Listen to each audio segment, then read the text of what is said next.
Good afternoon, and welcome back to another episode of Living in My Mind. I'm Dennis Henning, the host, and below is a phone number. You can text us, you can call us, and if there's anything we can do, please let us know. Today, I want to talk about something that a lot of us talk about, but many of us don't do much about, whether it's the government, whether it's family, whether it's from a cultural point of view. There's a lot of yada, yada, yada. This is kids who deal with problems.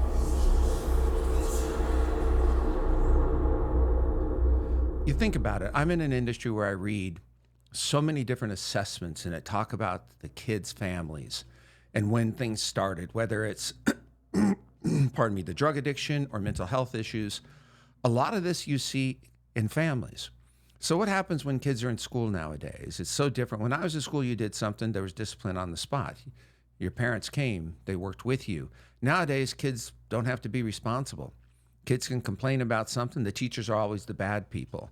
The teachers are the one. Parents. How many parents out there actually work with your kid to do your homework nowadays? And then you blame the school if your kid's not getting good grades. It's a little interesting whether you're in one of the poorest schools or your family pays the most money to go to one of the best high schools or colleges in the nation. If the kid isn't doing right, it's got to be the school. It's not the family. A lot of things start with the family. We have to start with the family. When I was a kid, my mother and grandmother helped us with our homework. How many people do that nowadays? Because if you help your kids, pardon me, when I'm talking about school, you get a connection. The kids see that you care. The kids know that you care. The kids see you as a role model. And it doesn't matter if you're a single family. I was raised with no father, 3 ladies, mom, grandma, and great-grandmother. But the love and care was there all the time. And if not, then the community helped raise us. And we had mothers, African-American, Hispanic, Asian, from Russia, all our community, the moms helped raise you. You got out of line, one of those mothers was going to mother you in more than one way. But you knew you were cared about. But the reality is, kids' mental health issues really aren't done the way that they should. And when I say done, I mean, we have all these grants, we have all these different people, we have Republicans, Democrats, liberals, everybody talking about what they want to do for everybody. But what do we do for the kids? Schools teach you how to fail, not how to succeed at times. Because if you don't get good grades, you don't get a passing grade, that means you're a failure. So that makes you feel as like you're less than. So if you feel like you're less than, what are you going to do? You're going to treat yourself that way. If you don't have someone who's positive, if you don't have someone who's going to nurture you, understand where you're coming from. So many kids deal with learning disabilities. I myself, dyslexic, I have a hard time reading still to this age. When I was younger, people would make comments. I didn't know what the hell the problem was. We have kids who have these problems now. We have kids that go to school hungry. We have kids that go to school, they've been up all night because they're homeless. They have no place to live. We have a lot of things, and we have a lot of great organizations. I'm not taking away from any of that. But we've got to stop the bullshit of saying we're doing something when we actually aren't. We really aren't. There is some progress. That's like someone doing a painting, and you're going to get a grade when it's 100%, but you turn it in there 70% because all you know how to do is 70% of that painting. You can't figure out the other colors, texture, what the visual is going to be. So 70%, does that work for some people? I think it does. But we also have to take into consideration what's something that's very important. A lot of the things we go through are generational. If there's depression, anxiety, mental health issues, addiction, there's a lot of it. I see it every day. I read a review today on someone, 12 years old, her mother started her with crystal meth. 12 years old. She had no idea. By the time she was 16, her mother was prostituting her out. She had no idea what that meant. She had no idea. She wanted to please mom. And she's a beautiful person. I had a conversation with her. She had no idea because if you're brought up not knowing, how are you going to ever learn if you don't break the cycle or people help you? She's from a town in a small state, a lot of poverty, a lot of drugs, but it's almost generational. And that's something we have to take a look at. We got to start looking at the past because you have people out there that say, oh, we don't want to look at the past because the present. That's bullshit. And you screw yourself over. You screw your family over. I talk to people every day who say, oh, well, there's no depression in my family. No one has ever been diagnosed with the mental health issues. Now, it's cultural as well. Certain cultures do not want to deal with the fact that someone in their family has mental health issues or could be an addict, or there's this macho attitude that you put up a front and you can't have a problem. I deal with certain cultures that also talk about women shouldn't have problems. And if the women have problems, they're excommunicated to a degree where people shun them because women shouldn't have these problems. What I'm saying is we all have problems. Kids have problems. We need to do a better job for our kids in school. Not just kids in school, high school as well, not grade school, high school, colleges as well. We need to do a better job, a better way of educating them how to take care of themselves. And that has to do with food, obviously. That has to do with exercise. I don't believe PE is mandatory anymore because kid doesn't want to sweat. Johnny brought a note. Mom said that he didn't have to, and mom hasn't been in the house for 10 years or dad in 10 years. There's so many things that add up to why our kids are doing what they're doing. And if they don't change, what's going to happen? Grow up, maybe not work.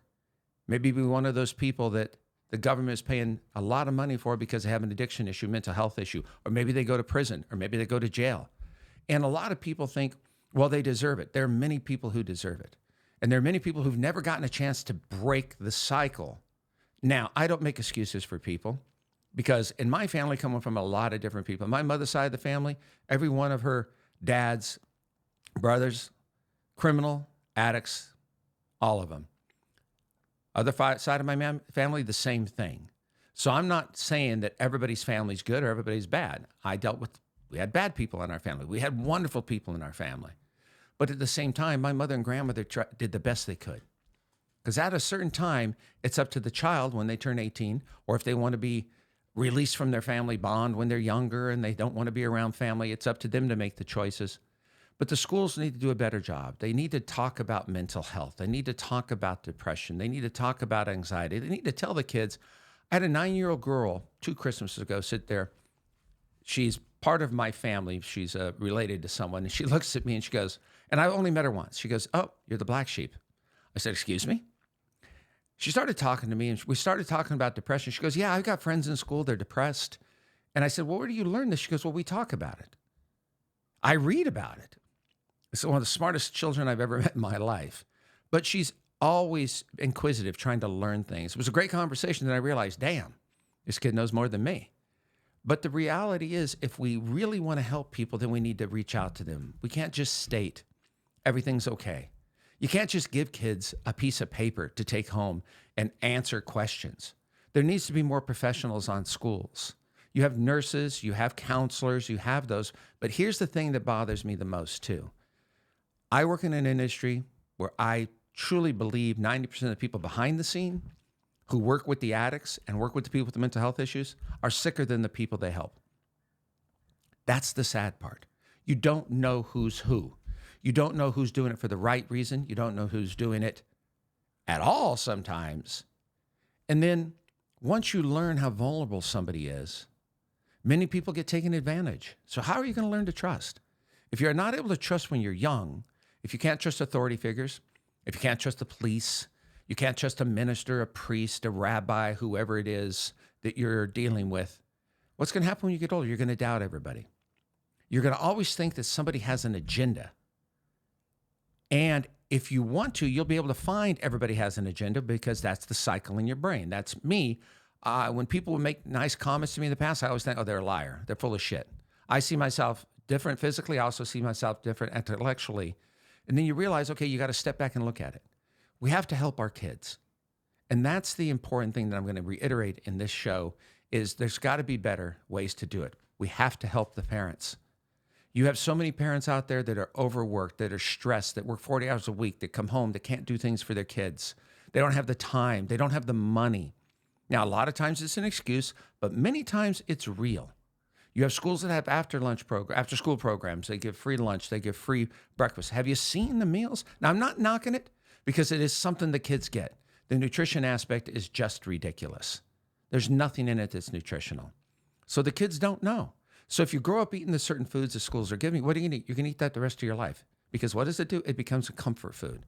It becomes something that you like, something that tastes good, something that's nurturing to you emotionally and physically, but not nurturing to your mind, your body, and your spirit, or your health. That's why we live in a country where there's a lot of health issues, such as obesity. I'm not blaming the food industry on obesity because at a certain time, we know we make our choices. When I was 100 pounds more than I am today, I made those choices. I knew the food wasn't good for me, but I knew damn well it made me feel good. I didn't like any bite of it. It was a nurturing aspect. I'm one of those people that love to go out and watch other people eat and get satisfaction, that they're enjoying it, that they're loving it. Now, when I ate, I hated me, I hated the food, I hated the minute after. There was never, it was a love-hate, but mostly a hate thing. So we are building a society that is not responsible for those that are coming before us, and that's important. The medical industry, look at all the drugs. Now, there's wonderful drugs, and they do help. I don't take away from that. There are people who need them. But how many people are over-medicated? How many doctors over-medicate because you get paid? How many doctors and therapists recommend a drug? The person doesn't have the symptoms. We should educate kids, colleges, high schools on mental health and talk about the diagnosis and talk about the symptoms. And if you have the symptoms, then be able to reach out to somebody. That's the problem in this country, is we don't look at it as A, B, C, D, E, F, G. We go 1 to 9, 9 to 8, 8 to 7, 1 to 100. We don't try and put it in order. Goals are an amazing thing, but remember this. Many people set goals. If they don't achieve it, they feel like they failed. They feel like it's not going to happen. You have so many laws that are passed, and you have all these politicians. It's really great. We got this law passed. We're going to do this. The money's there, but where does the money actually go? You think about it. Weight Watchers is a huge organization. Oprah Winfrey's been part of it for years. Do you think she did it for free? I'm pretty sure not. Ozempic, this new weight loss, I believe, if I'm somewhat educated, it was for diabetes. There are people taking it that don't need it. There are people taking it to lose weight. You have doctors prescribing because from my simple understanding, it's got to be a prescription. So when we have people in the public eye who are getting paid to be a sponsor, and you know what? She probably needed it. It probably did help her at some point. But if you look at the results and you look how someone's life is, and you see the up and down, up and down, up and down, how is that someone that you could look at and say, gee, I want to be like her? Gee, I support what she does. What she does is really working. It's about sales. Everything's about sales. Every diet book, every mental health book, every self-help book, everybody wants something. And there is people in this society who do care. You have to make a living. I'm not taking away from that. But we got to have a better way to do this in schools. We have to educate. We've got to educate the parents. How are you going to help a 3-year-old, a 5-year-old, a 6-year-old, an 8-year-old? They've not developed mentally. Their brains haven't, their ability to learn, their ability to function. But if they're at a home where mom and dad are depressed, mom and dad are yelling, mom and dad are screaming, there's not a lot of food, they take on a personality that's related to them because they mirror the family. So how do we work? We need to help parents. We need to reach out to parents and have programs that bring the parents in. People are going to say, oh, it's not possible. Anything is possible. Because here, like, you give me an opportunity. It's my decision whether or not I'm going to take advantage. There it is. But again, if you're going to set up these fucking programs, you have to have people qualified, not someone who just wants to do it. People who really make a difference. One of the big things that frustrate me when you go to self-help groups, all these AA, OANA, AA, ASS, all that stuff. You have people up there talking, and some of them are magnificent. They do live the life. But you have people who some people don't want to hear, some people do want to hear. It's take what you can get from someone that helps you. What you like, take it, use it. Now, it doesn't mean that's always right, but you got to figure out ways. You got to stumble before you can walk. You know, you've got to continuously look for the right thing. So we need to figure it out. We need to help the families. We need to have programs that work with mom and dad. We need to have programs that let them know, here's what you're going through. Here's how we can help you, because we want to help the kids. We don't want to med up kids, but there are corporations out there. They med the kids up. Now, the corporations are for profit. I don't think there's anything wrong with that. But we have to have guidelines that stipulate when kids or can't take drugs, who can provide the drugs, who can do this. I mean, right now, psychiatrists can give prescriptions. So can a general practitioner. Last time I checked, I deal with general practitioners, and I deal with, doctors that are MDs. Not a lot of them have any idea about mental health, but they're given mental health meds. How does that work? Doesn't work for me, and I know it doesn't work for some of the people I talk to, because I'm like, well, have you ever seen a therapist? No. Have you ever seen a psychiatrist? No. Have you ever had a psych evaluation? No. My baby's doctor gave it to me because I told him I was depressed. Now, what the fuck? These things don't make a difference. They only make things worse. That's kind of like if you're in a relationship and you lie, whether it's personal, romantic, sexual, business, you tell a lie, you're going to have to tell another lie. I myself, I'm a person who's a liar. I've lied my whole life in many different ways, and I make up more lies and lies, and to the point where I believe myself. And everybody else believed me because they were like, well, fuck, we're exhausted. He's never going to admit the truth. So how do we help each other? We have to find help. I don't have the answers. I just want to bring the light to it. I want people to know that you can make a choice. If you're having a hard time, go to your schools, talk to your schools.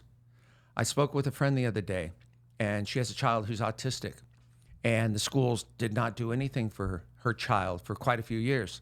This woman's on every advocacy board, group, what have you, every grant that can go to help her daughter and the other kids that are at her school. This lady's been doing this. This has been her dedication for the last 6 years. She has more contacts in politics than probably politicians. She knows every place that can help provide what her daughter needs and the other students. There are parents out there that can do it. Look, I always say this, you can Brockovich it.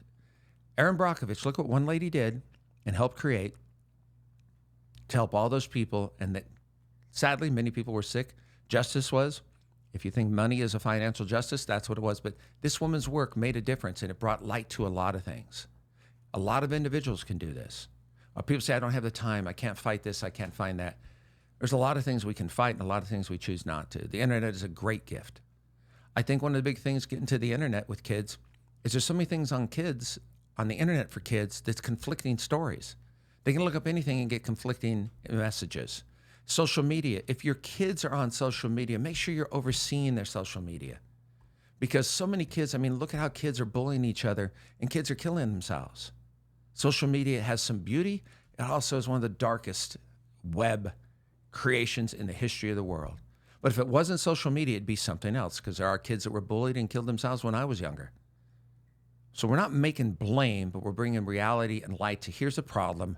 Somebody please do something about it. If you have any questions, anything you can text me, call me. Let us know what we can do. Give us information that we can share. Yes. I wanted to, This is Mark, by the way, my producer. Yeah, so I wanted to bring something I saw recently, and it has to do with all of this. I want to get your thoughts on it. If your doctor prescribes you medication without first asking about your diet, your sleep, your exercise routine, your water consumption, whether you have any structural issues, and the stress in your life, then you don't have a doctor, you have a drug dealer. What are your thoughts on that? I think that's probably from someone who's just a little overboard, because the doctors, if you're dealing with a doctor that does that, first of all, it's not a doctor you want to deal with. I'm not going to call him a drug dealer. There are a lot of people that won't tell you any of that stuff. We have people, we ask questions all the time. Now, first of all, I've never met an addict that hasn't dealt with depression or anxiety. You don't come in here because you're happy, wake up in the morning, stick a needle in your arm, or shove a alcoholic tampon in you because you want to have a great day. You want to have a high. You want to figure it out. You want to beat the system. A lot of those questions are asked, and it's the right thing to do is ask. Now, but that doesn't mean that the answers are going to take away from if you need the med. And it doesn't mean that because here's the one thing that I've learned in many people that I see and talk to. Many people lie about their symptoms. Many people don't want to be labeled. Think about it. It's so cool to go to AA. It's so cool to be an ex-drug addict. How cool is it to have an eating disorder? How cool is it for me to be 100 pounds more than I am today? How cool is it? Not very cool to a lot of people. People want to be cool. People don't want anybody to think they're weak. People don't want to be asking for help. They'll suggest things. There are doctors like that, and they are fucking drug dealers. Not because of those questions, because many doctors will ask you all these questions so they get a better idea. And if you're dealing with depression, they're going to say, okay, exercise is good for you. Water consumption, whoever that person was, they need to dunk their own ass. I mean, because that's just ridiculous. Water's not going to change it. It can help you health-wise and all that. That's for sure. But it's not going to get rid of your depression, your anxiety, or a mental health issue. But when it comes to food, when it comes to exercise, when it comes to sleep, a lot of people don't realize like cortisol is very important in our body. So there's a lot of symptoms that we have that we don't even know what the purpose of cortisol is. So if we teach our kids about the human body and about the different things in our body and what affects those certain things, I think we have a better chance of helping them, helping the parents, educate the parents. But there are a lot of doctors that are basically drug dealers. It's like anything. There are lawyers who only represent drug dealers, or people who are rapists or people who are murderers. And why do they do it? If you really look deep down inside, it's about the money. Everything falls back and about the money. Go ahead.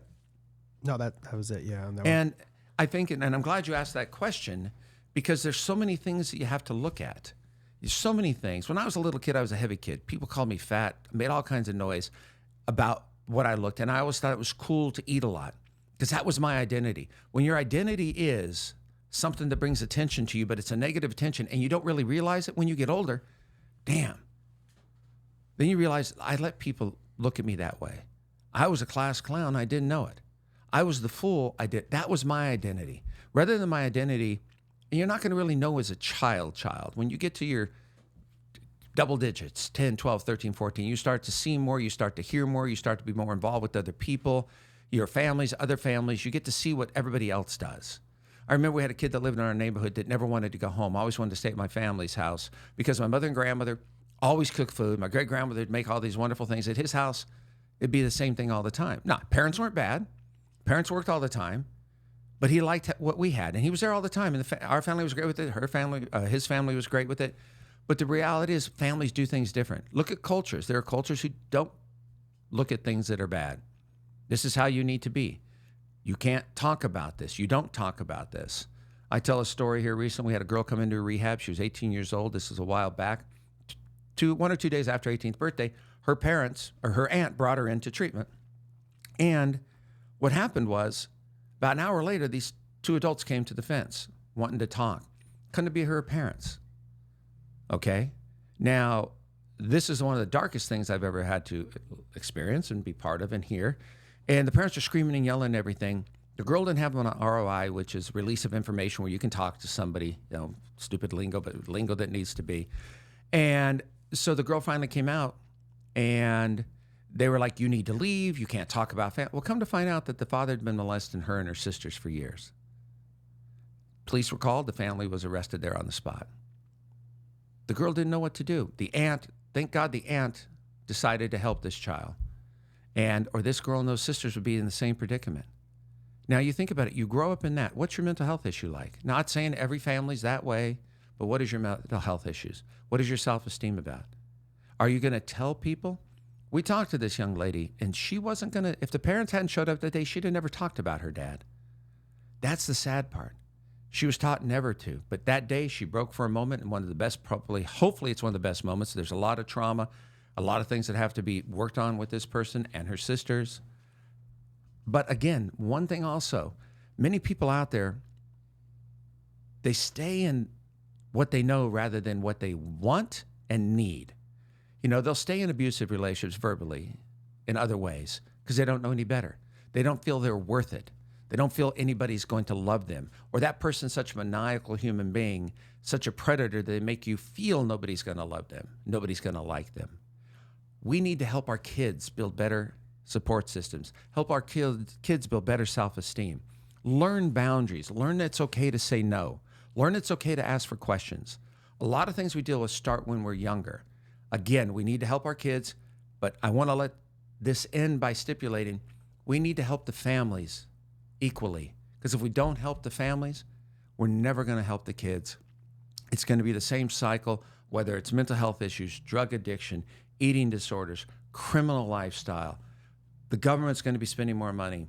Everybody's going to be spending more money. Corporations, people are going to go out on sick leave, or people are going to go on workman's comp because of a health issue caused by mental health or something they use to make themselves feel better, whether it's a substance, a behavior, or food. Hopefully this makes sense to some people. This is Dennis Henning. Please reach out. Phone number's here. You can call or text, and anything we can do, we definitely will. Have a wonderful day.